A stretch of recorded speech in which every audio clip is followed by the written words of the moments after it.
With a PhD in cultural diversity, many years of experience teaching music in international schools, and has given presentations at over 50 conferences around the world, we're very pleased and honored today to have Jennifer Walden with us on this podcast.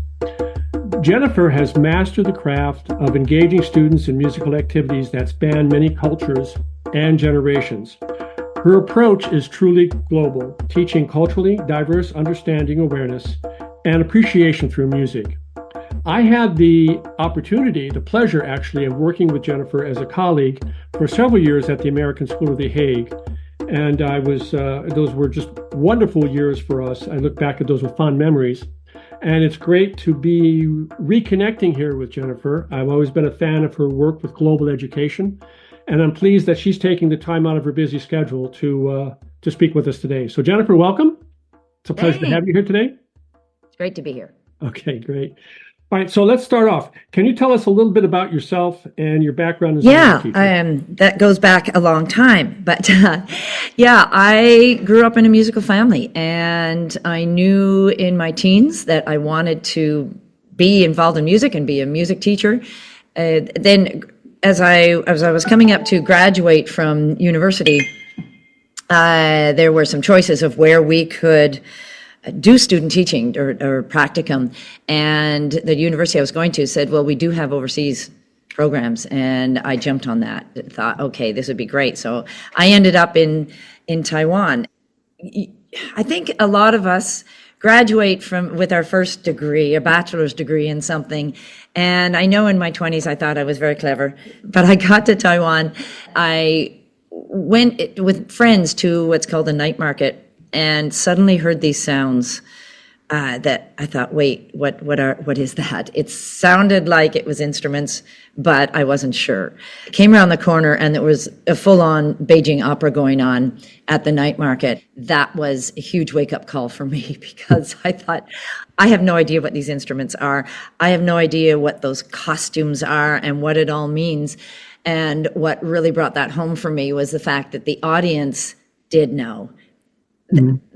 That was the catalyst for me. It's like, I have to know more about this. Just when I thought I knew everything, I realized how narrow my schooling had been. So that was my jump off spot, to learn as much as I could about the music, if not to learn to play the instrument, speak the language, and just not that, but then incorporate it into the classroom.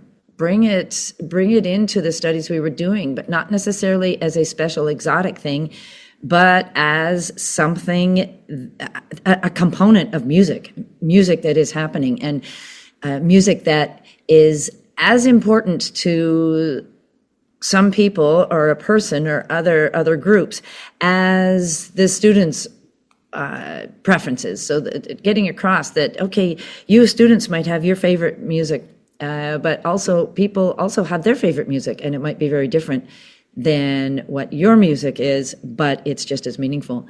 And so I continued doing that each country I lived in, and I've been in 9 different international schools, and just building on that and building methodologies and pedagogies really of how to do this.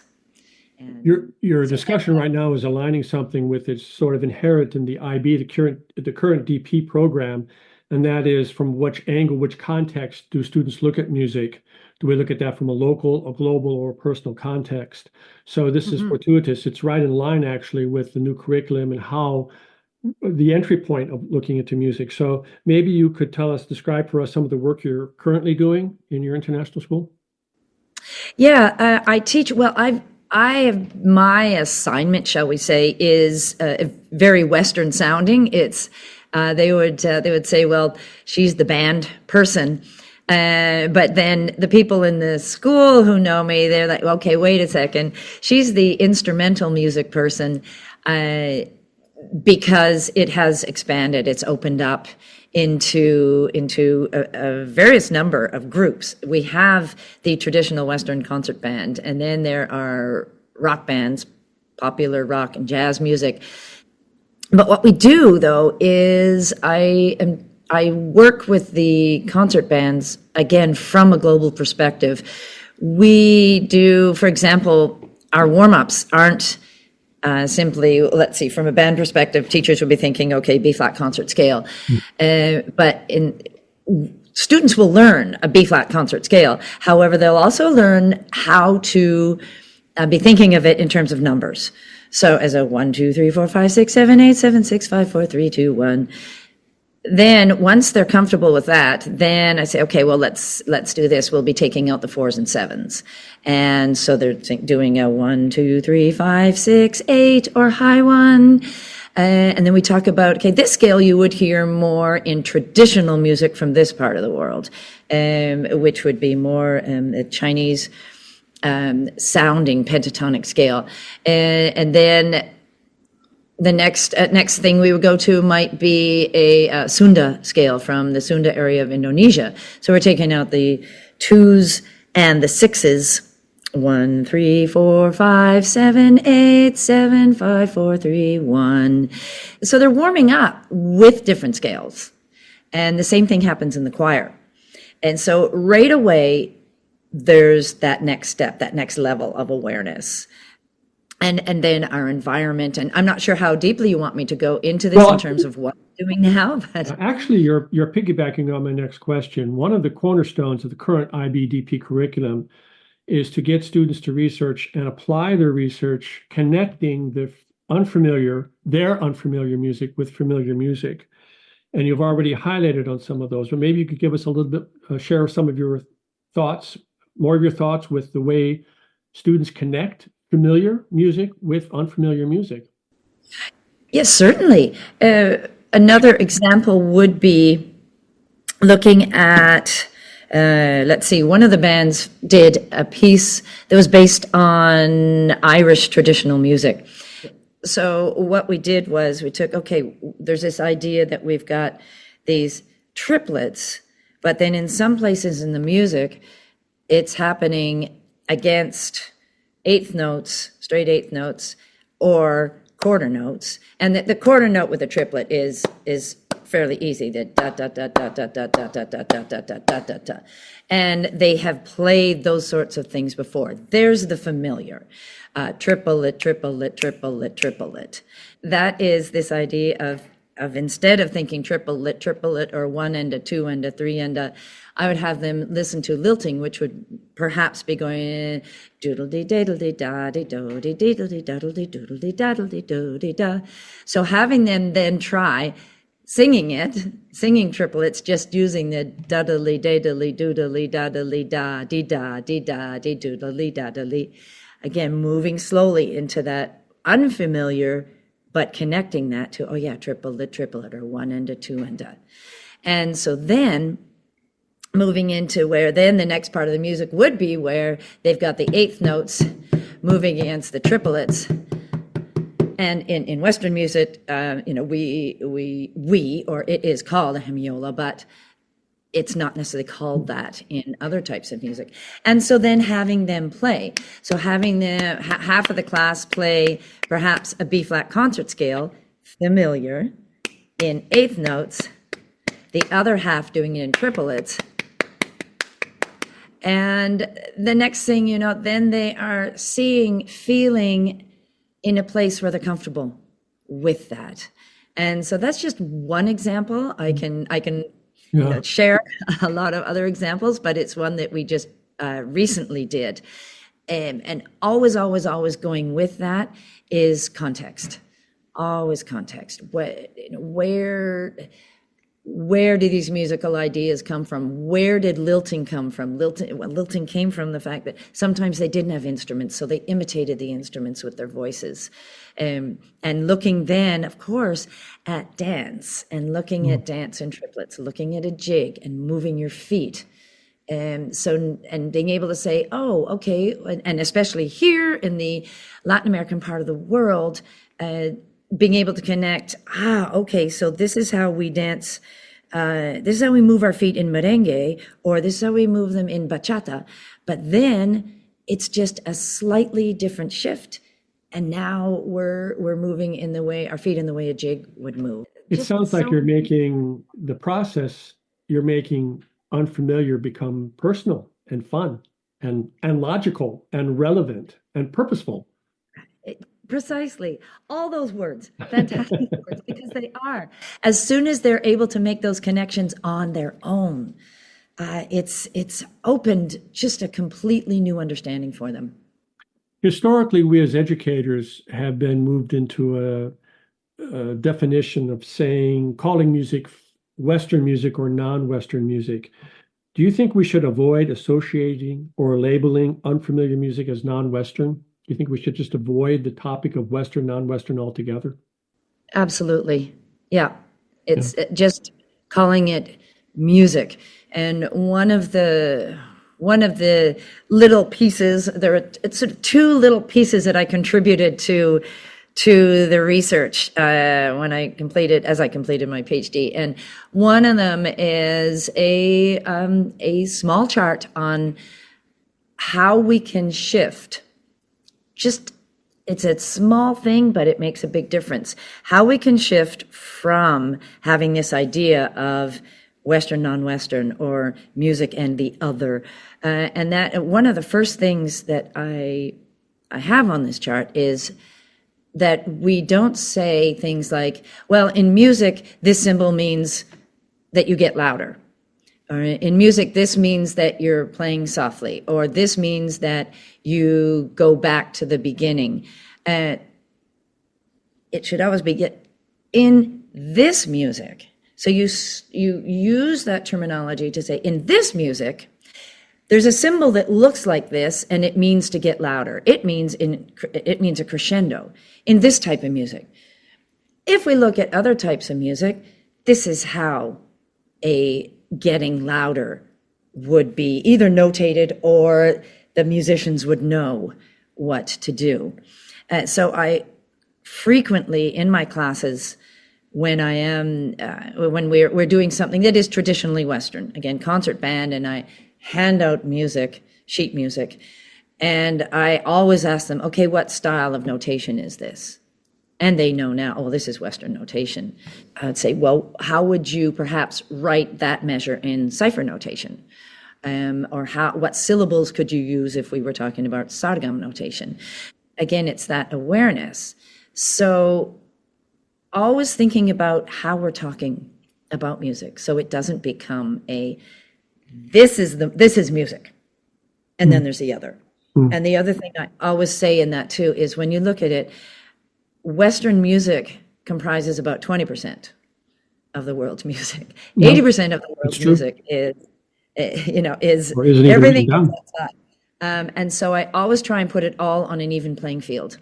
And when I use examples, they're always examples from everywhere. And I don't exclude Western music, but it's just right out there on the same playing field.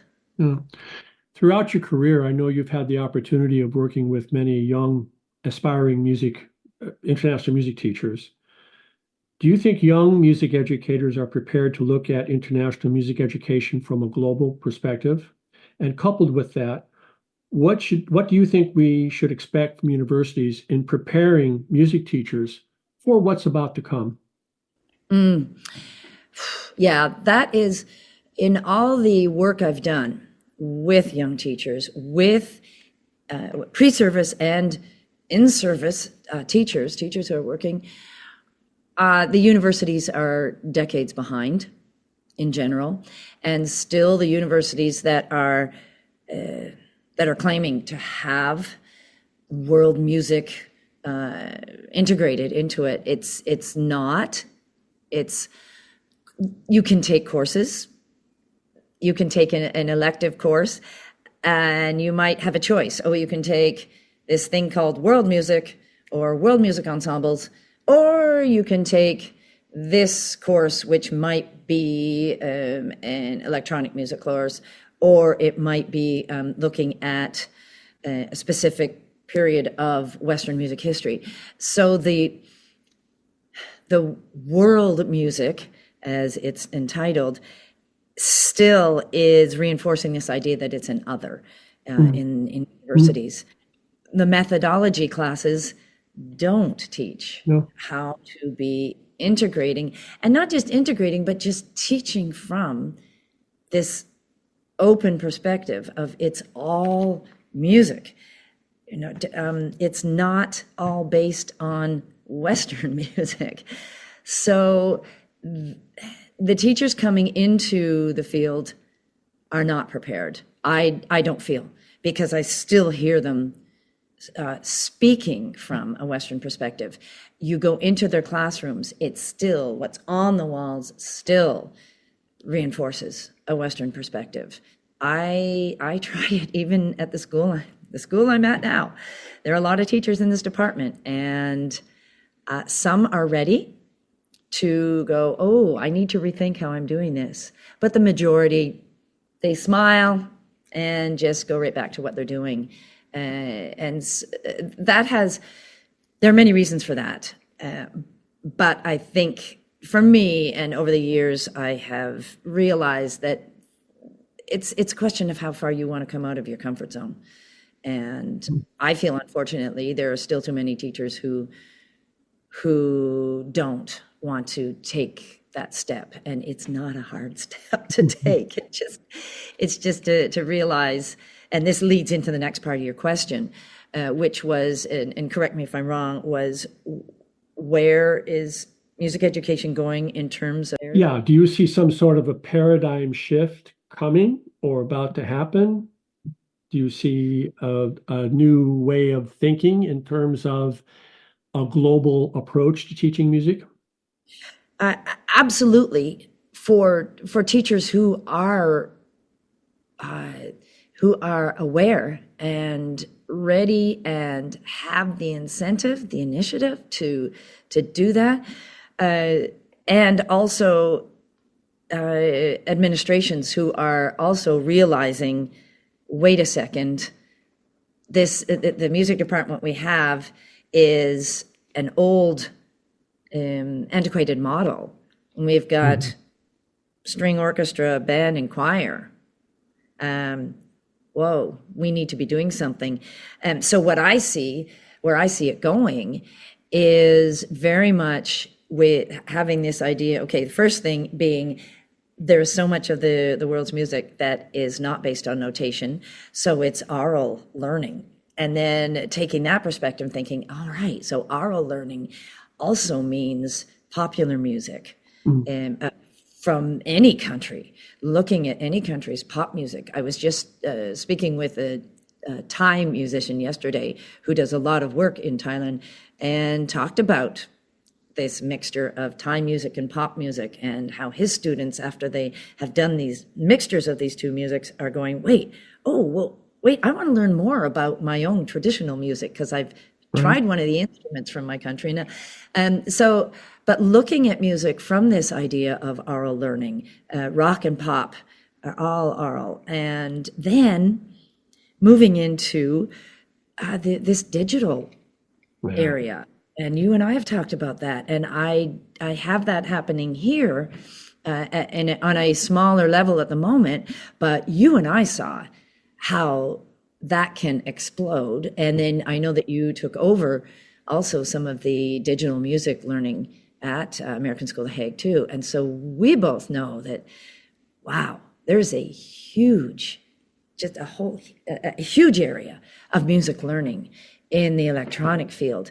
And I really celebrate the inclusion of that too, because there are many students who are very musical, but they might not be the student who has a singing voice, and they might not be the student who has either the physical ability or just what it takes, shall we say, to be learning to play an instrument, because that's not an easy thing. We know that it takes work to learn. Takes time.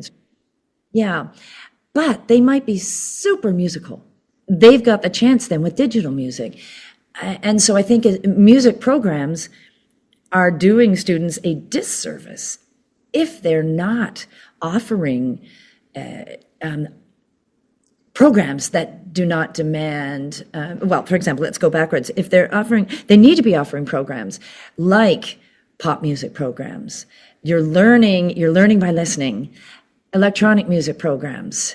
You're being able to produce music just by what you're thinking of, your creativity in your head, and at the same time have the instrumental program. So you've got choices, but include in that as well music from around the world. And that's where in my research and many of the workshops and publications I do, I just say, look, learn the percussion, learn the non-pitched percussion of many of these cultures.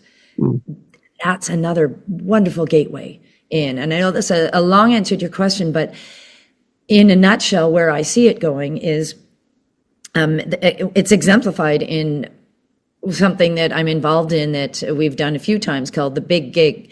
And it includes rock pop music learning, it includes digital music learning, and then it also includes the work that I do with music from different cultures. And all of these are involving students musically, but not necessarily in the Western paradigm. Yeah, I want to make sure that our listeners of this podcast have access and know how to get to some of your work with some of the links and so on. We'll talk about that after the podcast to make sure I have that listed with this. You mentioned earlier about the necessity of stepping out of your comfort zone, and I'm looking back at that now, and I'm thinking, when I did that, I was scared to death because here I am at the final years of my career taking over this digital program, kids coming in there, just whiz kids knowing what to do. And I just looked at that. I says, what are you doing? But in hindsight, I look at it and I see that it was such an epiphany because they were doing things that were incredible. They were creating music, not necessarily knowing what they were creating. So it caused us to go back and listen to what they already did and say, okay, I want to know more about why you did this and how you made that decision. So it sort of segues to my next question. You sort of touched on this already. In your crystal ball, in your dream world, what would you like to see in the music classroom, rehearsal room 10 years from now? You've mentioned digital music, unfamiliar music, the performing ensembles and so on. Do you see the need for these to gradually bleed into one another, to merge, or what would your vision be 10 years from now in the perfect ideal music, international global music classroom? Yeah, I think it would really be, the old word, the student-centered, looking at that, something that is reflecting what the students are interested in and not narrowing it down to, again, band, orchestra, choir. So programs that reflect what music is happening today. And I remember as I was growing up, it really was, here's the music I like to listen to and I play, because I was an instrumentalist.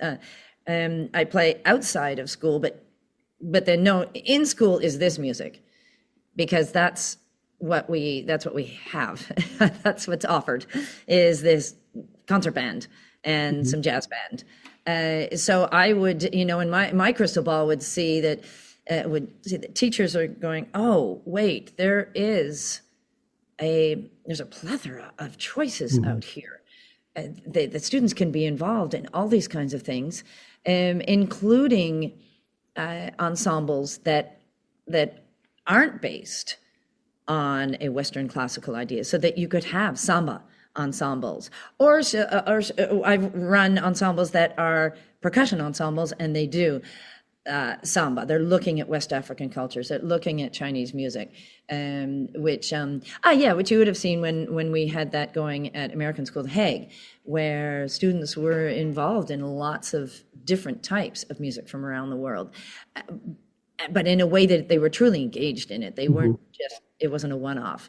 And when you look at then Smithsonian Folkways, which I'm also involved in teaching, world music pedagogy, it's called. What we do is help teachers start from the very beginning. And okay, it's listening. Have your kids listen. Have them listen for one thing. Play an unfamiliar music and have them listen for one thing. A lot of what I do as well at the beginning of each class, doesn't matter what type of music class it is, let's just listen to this. Okay, is there a steady beat? Or what do you think the music is being played on, or do you hear voices or instruments or both? But have them listen for that one thing.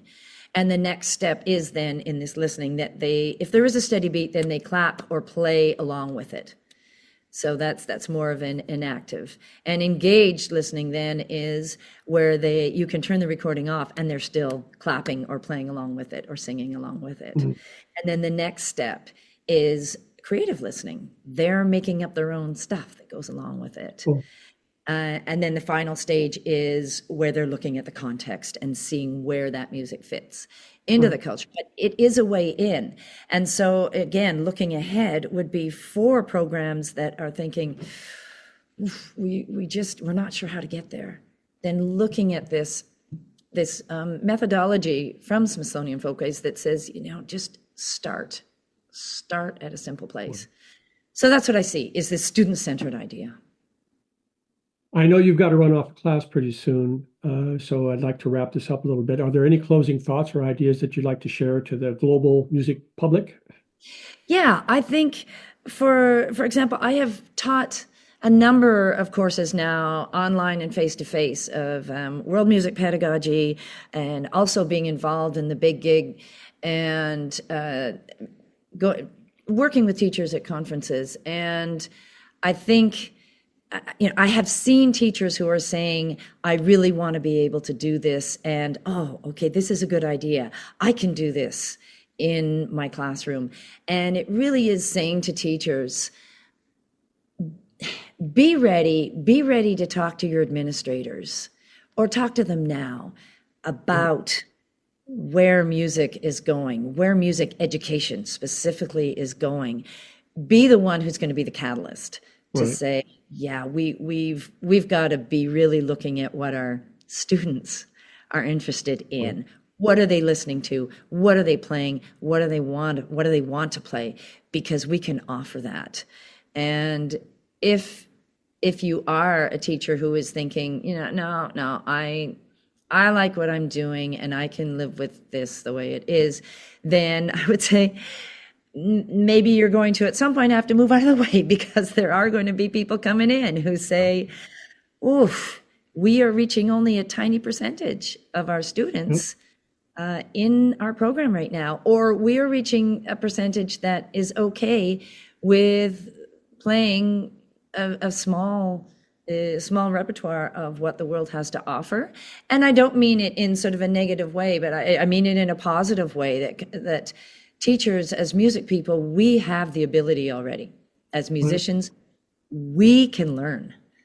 We can learn how to do this, as you and I have realized too, in all these places we've gone. And there are resources, and like we said, we'll make those resources available. Many, many resources. And it's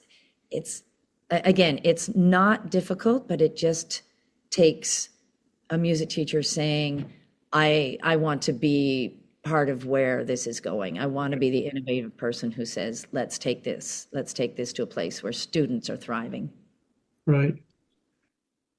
Jennifer, it's been a pleasure and inspiration as well, always to speak with you. It's always a joy speaking with you and sharing your thoughts. We could go on and on and on, I'm sure, but I know that you've got to get going. So on behalf of us all here, thanks for your time and for your energy and for your inspiration. It's very much appreciated.